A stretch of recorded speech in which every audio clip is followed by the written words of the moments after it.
25 ఏళ్ల నుంచి కడియం శ్రీహరి గారితో నాకున్న పరిచయం. నేనే వారిని అడిగి కాంగ్రెస్ పార్టీలోకి రండి, నాకు అండగా నిలబడండి, ఈ తెలంగాణ రాష్ట్రాన్ని అభివృద్ధి పదం వైపు నడిపిద్దాం, మీ అనుభవం మీ నిజాయితీ తెలంగాణ రాష్ట్రానికి అవసరం ఉన్నది, శ్రీహరి గారు మీరు రండి, చెల్లి కడియం కావ్యను ఎంపీగా గెలిపించుకున్న బాధ్యత నేను తీసుకుంటా అని చెప్పిన. అందుకే ఇవాళ మీ ఆడబిడ్డను డాక్టర్ కావ్యను పార్లమెంటు సభ్యురాలుగా మీరు ఢిల్లీకి పంపిస్తే మీకు ఎయిర్పోర్ట్ తీసుకొచ్చింది, మీకు రైల్వే కోచ్ ఫ్యాక్టరీ తీసుకొచ్చింది, భవిష్యత్తులో కాజీపేట రైల్వే జంక్షన్ ను తీసుకొచ్చే బాధ్యత మీ సోదరిమణి మీ ఆడబిడ్డ డాక్టర్ కావ్య తీసుకుంటది.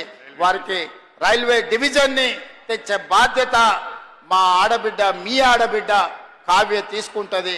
అండగా నిలబడి భుజం తట్టి ప్రోత్సహించే బాధ్యత నాది, పెద్దలు కడియం శ్రీహరి గారిది అని చెప్పి నేను ఈ సందర్భంగా తెలియజేస్తున్నా.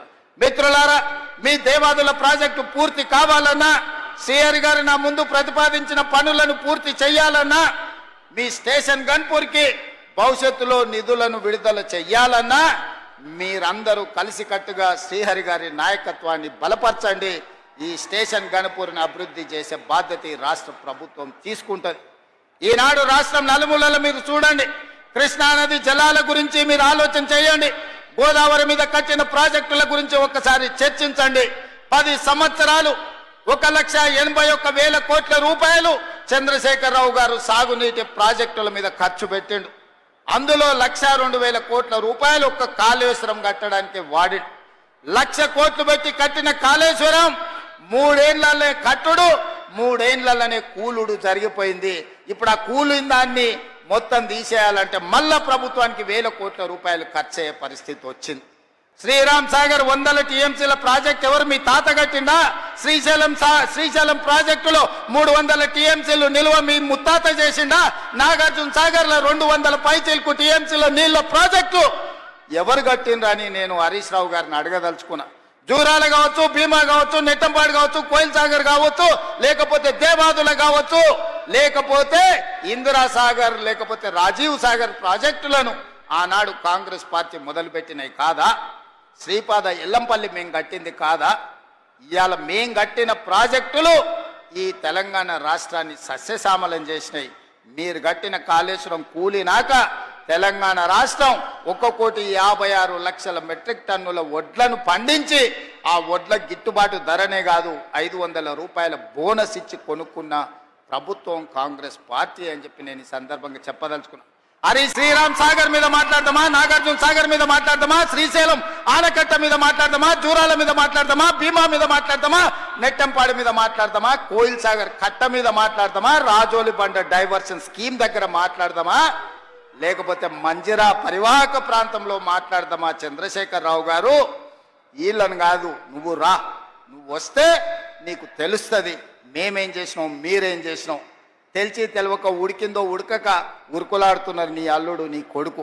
వాళ్ళ 15 నెలల చంద్రశేఖరరావు గారికి తెలంగాణ రాష్ట్ర ప్రభుత్వం 58 లక్షల రూపాయల జీత భత్యాలు ఇచ్చి 100లాది మంది పోలీసుల పహారను వారికి కల్పించింది.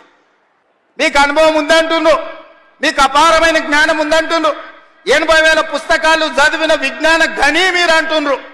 మీ అనుభవము మీ విజ్ఞానము తెలంగాణ ప్రజల కోసం ఉపయోగించరా అని నేను అడుగుతున్నా.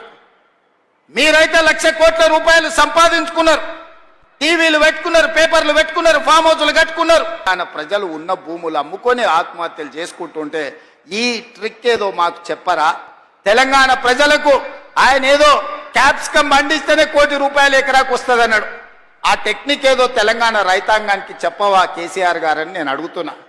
ప్రధానంగా వారికి విజ్ఞప్తి చేస్తున్నా, మీ 1,00,000 కోట్ల సంపాదన నైపుణ్యం ఏందో మా నిరుద్యోగ యువకులకు చెప్పండి. 1,00,000 కోట్లు రాకపోయినా నెలకు 1,00,000 రూపాయలు సంపాదించుకునే నైపుణ్యం మా నిరుద్యోగ యువకులు నేర్చుకుంటారని నేను అడుగుతున్నా. ఈ ప్రభుత్వం వచ్చినాకనే వరంగల్కి ఎయిర్పోర్ట్ వచ్చింది, ఈ ప్రభుత్వం వచ్చినాకనే రైల్వే కోచ్ ఫ్యాక్టరీ మీకు వచ్చింది, ఈ ప్రభుత్వం వచ్చినాకనే వరంగల్కి అండర్ గ్రౌండ్ డ్రైనేజ్ వచ్చింది, ఈ ప్రభుత్వం వచ్చినాకనే వరంగల్కి ఔటర్ రింగ్ రోడ్ వచ్చింది, ఈ ప్రభుత్వం వచ్చినాకనే మీకు కాళోజీ కళాక్షేత్రం పూర్తయింది, ఈ ప్రభుత్వం వచ్చినాకనే వరంగల్ అభివృద్ధి కార్యక్రమాలు ఆగిపోయిన ఫ్లైఓవర్ బ్రిడ్జ్ నాయని రాజేందర్ రెడ్డి పట్టుబట్టి దాన్ని పూర్తి చేయడానికి ఒక కొలికి పట్టుకొస్తున్నాడు. ఈ ప్రభుత్వం వచ్చినాకనే 800 కోట్ల రూపాయలు ఈరోజు స్టేషన్ గన్పూర్కు మనం ఇయ్యగలిగినాం. 100 పడకల ఆసుపత్రి కట్టగలిగినాం, డిగ్రీ కాలేజ్ కట్టగలిగినాం, ఇంటిగ్రేటెడ్ రెసిడెన్షియల్ స్కూల్ కట్టగలిగినాం, రెవెన్యూ డివిజనల్ ఆఫీసును కట్టగలిగినాం, ఇందిరమ్మ ఇండ్లు ఇవ్వగలిగినాం. మిత్రులారా, 57,000 ఉద్యోగాలు ఇచ్చినందుకు నిరుద్యోగ యువకులకు కోపం ఉందా? 65 లక్షల మంది ఆడబిడ్డలకు పండుగ పూట సారే చీర పెట్టినట్టు ప్రతి సంవత్సరం 2 నాణ్యమైన చీరలను ఆడబిడ్డలను అందించినందుకు, సారే చీర పెట్టినందుకు మా ఆడబిడ్డలకు నా మీద కోపం ఉందా? 1000 ఆర్టీసీ బస్సులను అందించి కోటీశ్వరులను చేసినందుకు మా ఆడబిడ్డల కోపం ఉందా? 1000 మెగావాట్ల సోలార్ విద్యుత్ ఉత్పత్తి ప్లాంట్లను అదాని అంబానీలతో పోటీ పడే విధంగా మా ఆడబిడ్డలని శ్రీమంతులను చేసినందుకు నా మీద కోపం ఉందా?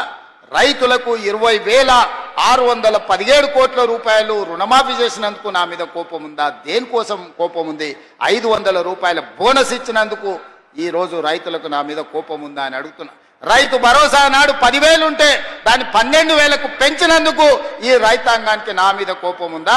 మీడియా మిత్రులకు 10 ఏళ్లు నువ్వు ఇవ్వని ఇండ్ల పట్టాలు రవీంద్ర భారతిలో అందించినందుకు మా మీడియా మిత్రులకు నా మీద కోపం ఉందా అని నేను అడుగుతున్నా. జాతిపిత అంటే ఎవరు? ప్రొఫెసర్ జయశంకర్ జాతిపిత. ఏ పదవి లేకుండా సర్వం త్యాగం చేసి ఈ దేశం కోసము, స్వతంత్రం కోసము, తెలంగాణ రాష్ట్రం కోసం సర్వం దారబోసిన కొండా లక్ష్మణ్ బాపూజీను ప్రొఫెసర్ జయశంకర్ తెలంగాణకు జాతిపిత అవుతాడు. తప్పని పేరున వాళ్ళకు మనస్ఫూర్తిగా ధన్యవాదాలు తెలియజేస్తున్నా. మరీ ముఖ్యంగా మా ఆడబిడ్డలకు మిట్ట మధ్యాహ్నమైన ఎర్ర టెండ ఉన్నా అన్నం తినకుండా మీ సోదరుని ఆశీర్వదించడానికి కూర్చున్నందుకు మా ఆడబిడ్డలందరికీ కూడా ప్రత్యేకంగా ధన్యవాదాలు తెలియజేసి సెలవు తీసుకుంటున్నది. మిత్రులారా, జై